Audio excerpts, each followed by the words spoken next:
This is the lecture on project execution by Professor Alemi. Besides completing plans, project managers must also manage project resources. Information technology projects have a poor track record of finishing under budget. It's important to examine cost of projects over the entire life cycle of the project. During the execution phase of the project, many unanticipated costs show up that should have been included in the budget, but were not. It's important to improve the accuracy of the budget. Many information technology projects are constructed from cost of components. Often important component costs are ignored through the process. An alternative to estimating the cost of a project from its components is to derive the cost from the total budget of the organization.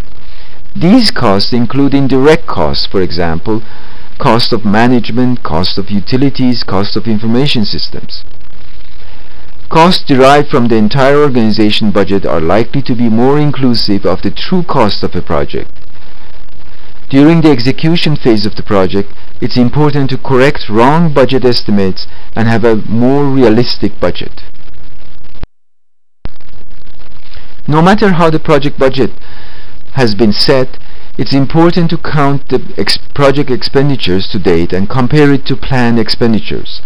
Earned value management is a project management technique that combines scope, time, and cost data.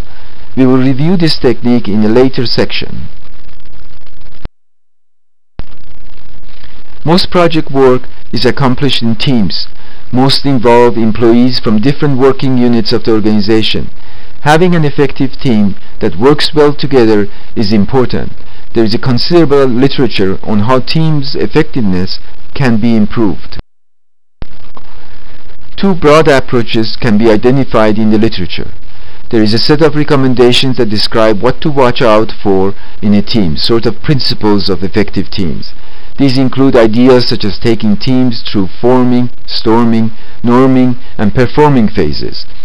In the forming phase, team members learn about each other. In the storming phase, project managers tries to reduce conflict in team by having team members focus on the task at hand and not the relationships to each other. In the norming phase, the team begins to lay out work expectations and norms that everyone is expected to follow. Team members use these norms as a reference point and openly acknowledge that they are members of the team. In the performing phase, the actual work gets done with little attention to other issues. One method of improving teamwork is to notice the phases the team goes through and make sure that the team members bond with each other over time. Another method of improving teamwork is to change team meeting processes. For example, requiring all meetings to start with a reading of the agenda and end with an evaluation. Other well-known methods of improving team processes include brainstorming of ideas before evaluating them, nominal group technique, and Delphi group technique. A more detailed lecture on teamwork is presented later in the course. Another key activity of the project manager during the execution phase is communication.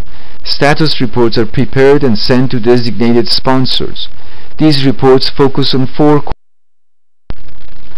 The first question addressed is whether a scheduled task being completed on time.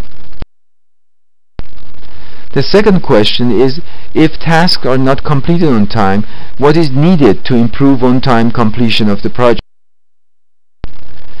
Status reports should also address what is coming up next and whether it can start on time.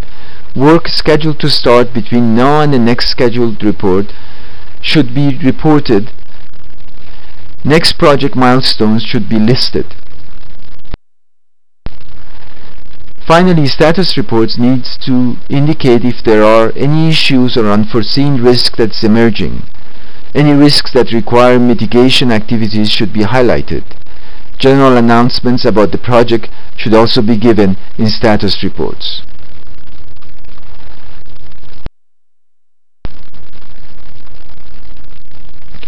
Status reports should be delivered to all stakeholders, including project sponsors and project team members.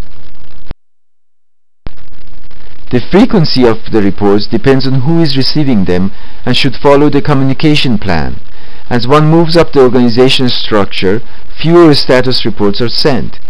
Team members receive the most status reports. All stakeholders receive reports at least once a month.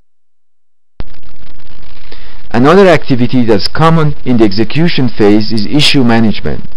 When an issue arises, it should be assigned a ticket number and its resolution should be planned like any project. It should be assigned to specific team members to resolve the issue. Complicated issues should have a task work breakdown, budget, and time. When a team member reports that the issue has been resolved, the project manager should check with the end customer to verify that in fact what team members call resolution does in fact solve the problem for the end customer. Many project management software allow tracking issues as well. Finally, quality of project should be tracked by examining the impact of the project on customer satisfaction. In addition, impact on customers' health outcomes, cost of delivering care, market share should also be traced. Projects should be not only good for the patient but also for the organization. So if a project increases patient satisfaction, this is not enough. It should also increase the organization's market share. If a project reduces medication error, this is not enough. It should also reduce cost of duplicative work. More details about quality control is provided in the lecture on project control. The take-home lesson is that project execution requires careful monitoring of earned value and management of team members.